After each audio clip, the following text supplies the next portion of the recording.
Fue el 5 de febrero en donde se promulga la Constitución de 1917, Política de los Estados Unidos Mexicanos, por el presidente constitucionalista Venustiano Carranza. Como producto del movimiento revolucionario de 1910, este documento continúa vigente, aunque a lo largo de la historia ha sido reformada en más de 200 ocasiones. Esta Constitución incluía los derechos sociales que son incorporados en el artículo 27 y 123.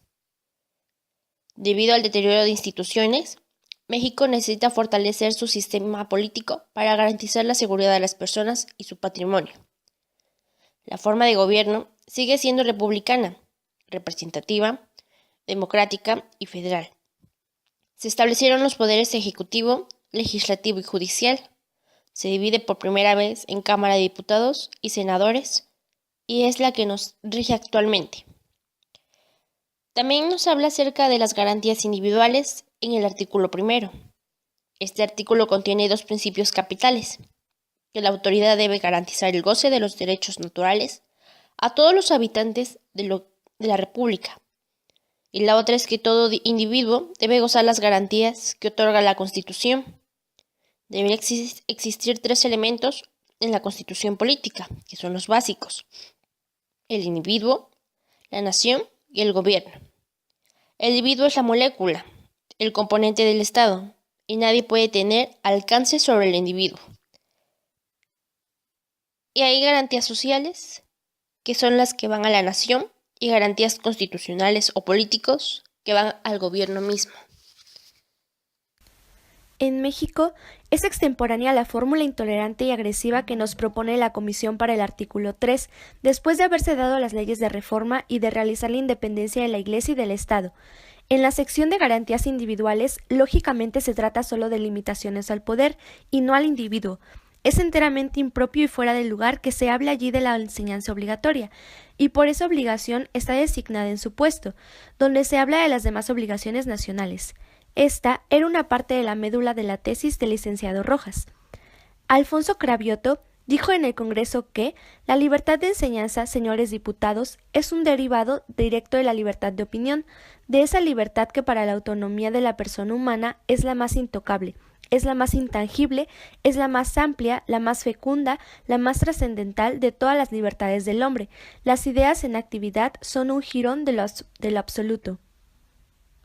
Él relacionaba al ser social con el contexto social del pensamiento, de esa libertad de decir, pensar y actuar con base a los límites que dicta una interdependencia colectiva.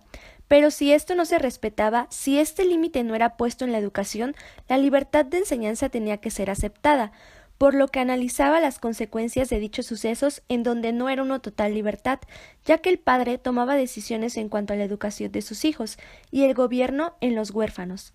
Él decía que el gobierno debe permanecer neutral en cuestiones de la enseñanza y la educación debe ser laica y gratuita porque es una enseñanza elemental. Y así, el primer jefe redactó un acuerdo con ciertos principios para el artículo 3. El principio de libertad de enseñanza entró por primera vez en el artículo 4 de la Ley del 23 de octubre de 1833, pero no tuvo vida en la sociedad por las costumbres que en ese entonces se radicaban, sino fue elevado hasta la Constitución de 1857. El precepto indiscutible de la libertad de enseñanza es acogido por la Comisión. Las escuelas católicas han ido desapareciendo, así que es el resultado de la estadística. Es pequeño para las escuelas oficiales y va aumentando para las escuelas clericales. El ciudadano Cravioto tomó la palabra en la conferencia y dijo: el foco real de la enseñanza religiosa está en el hogar y no en la escuela. Si la educación que se da en la escuela no está en armonía con la del hogar y no forma como una continuación de ella, la influencia de la escuela no basta para contrarrestar a la familia.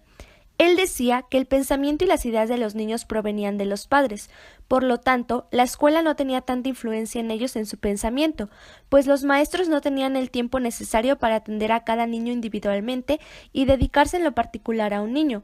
Por lo tanto, el niño iba a la escuela para obtener medios para instruirse.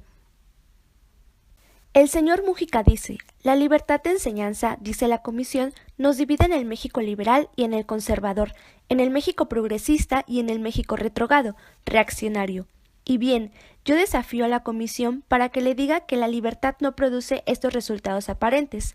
La libertad de prensa, dando lugar a que se desarrollen grupos de mexicanos de diversas tendencias. Todas las libertades están coordinadas entre sí, y atacar a una es atentar contra todas. Él dice que el triunfo liberal sobre la enseñanza religiosa no está en aplastarla con leyes excesivas, que solo producirán reacciones desastrosas. El verdadero triunfo liberal sobre la enseñanza religiosa está en combatirla en su terreno mismo, multiplicando las escuelas nuestras. He aquí el remedio, el verdadero remedio. Lo demás es tiranía. El problema fundamental es esencialmente pedagógico. Se necesita una nueva nación con amor a la patria, en la que cada individuo prefiera siempre el bienestar colectivo a su bien particular. La revolución se ha hecho no solo en beneficio de los revolucionarios, sino en beneficio y bienestar de todo el pueblo mexicano.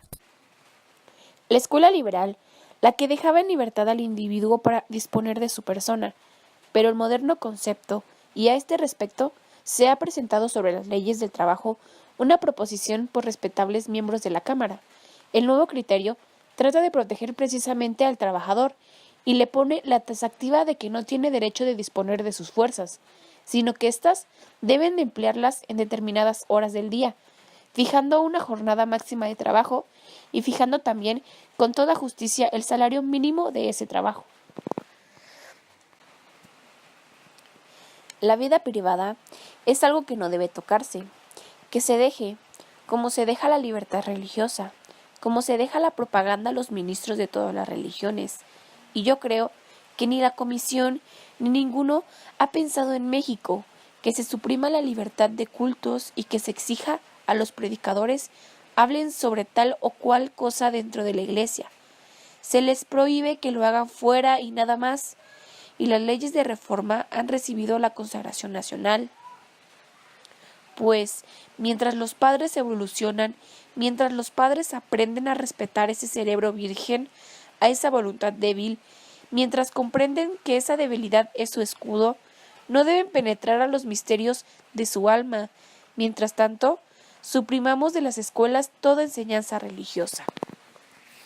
Estamos frente a frente de esa obra augusta y difícil, trascendental y sagrada que se llama Constitución, y la Constitución no debe salir de aquí con barrenas ostensibles, con jacobinismos ridículos y con intolerancias inaguantables.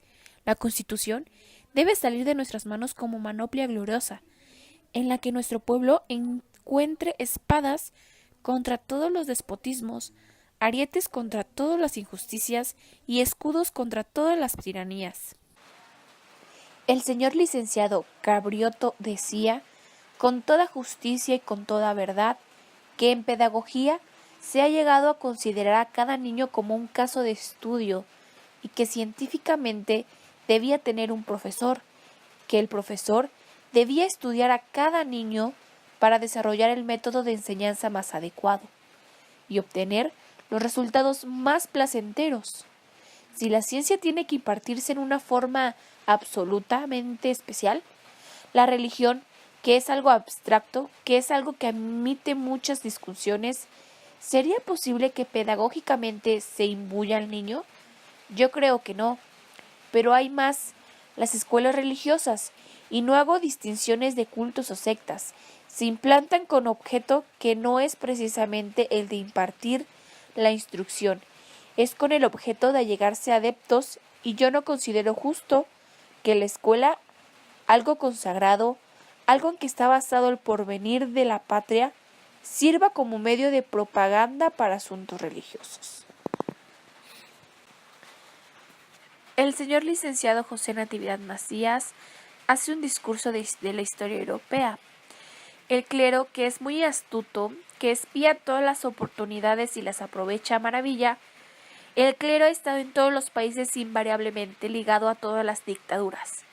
Yo no he visto al clero ni en los Estados Unidos, donde hay tanta libertad, unido con aquellos que llevan en su mano el estandarte del progreso y la civilización, sino que siempre lo hemos visto haciendo intrigas para poder oprimir a los pueblos, para poder explotarlos y para poder vivir enteramente a satisfacción sin que haya trabajo de su parte.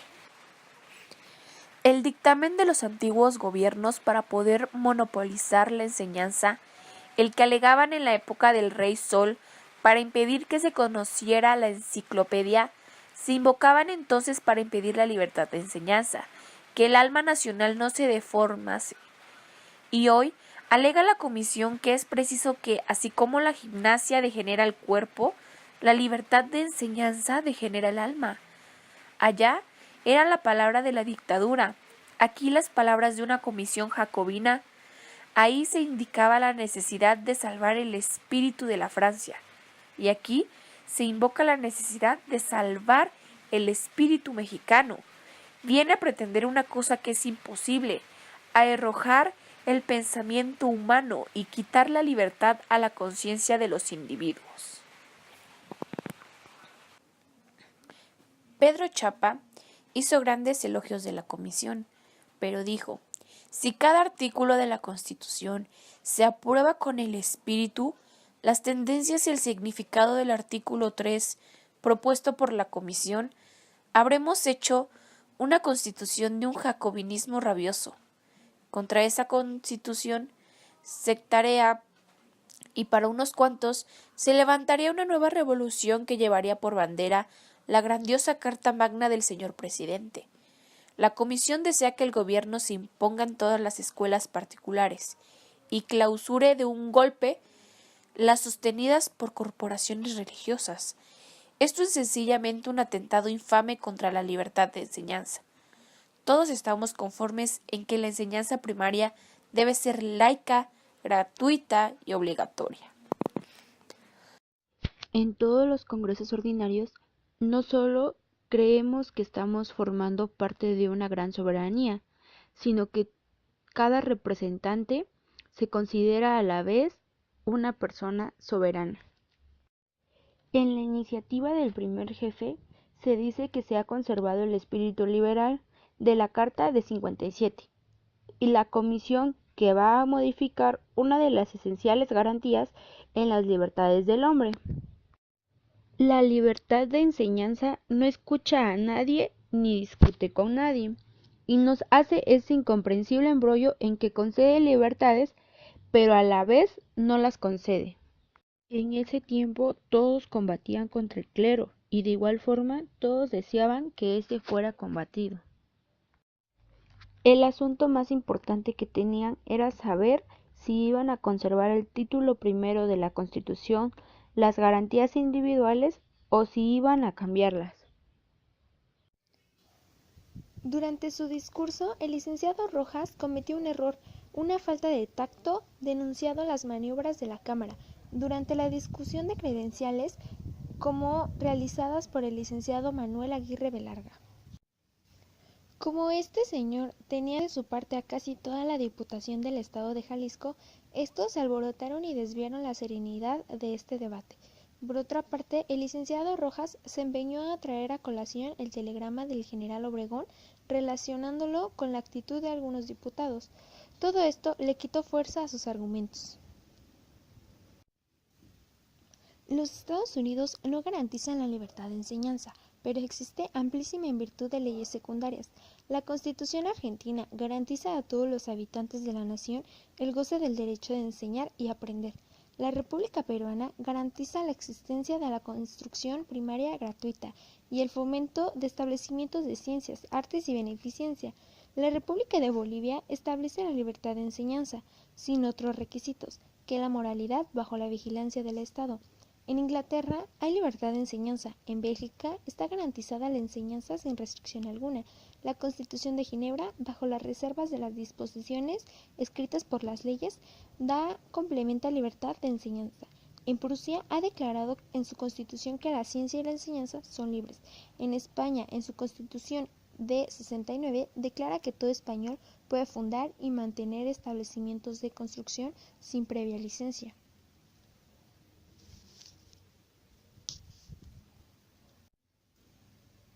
El foco real de la enseñanza religiosa está en el hogar y no en la escuela. Si la educación que se da en la escuela no está en armonía con la del hogar y no forma como una continuación de ella, la influencia de la escuela no basta para contrastar la de la familia. Los niños no tienen las ideas que tienen porque se les enseñan a los curas. El verdadero profesor de ideas generales de los niños es el padre, y todo esto lo sabemos. El niño toma del padre y del padre, por sugestión, por intimación, por habitismo y por cariño. El padre es quien da al niño el contingente de ideas generales con que atraviesa la vida si no tiene personalidad después para crearse propias ideas.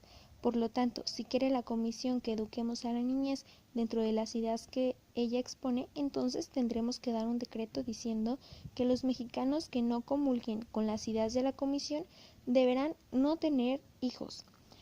Y si no nos atrevemos a este atenuando, entonces debemos decretar que el Estado confisque que los niños desde la edad de los 5 años.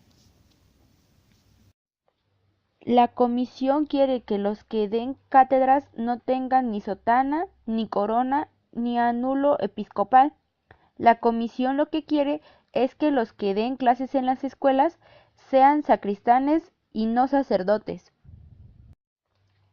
Pues en Estados Unidos, todas las escuelas, antes de abrir sus cátedras, comienzan por una oración, y en el Parlamento, en la Cámara de Diputados, no se abre una sola sesión sin que un sacerdote protestante bendiga a los representantes, y lo mismo sucede en el Senado.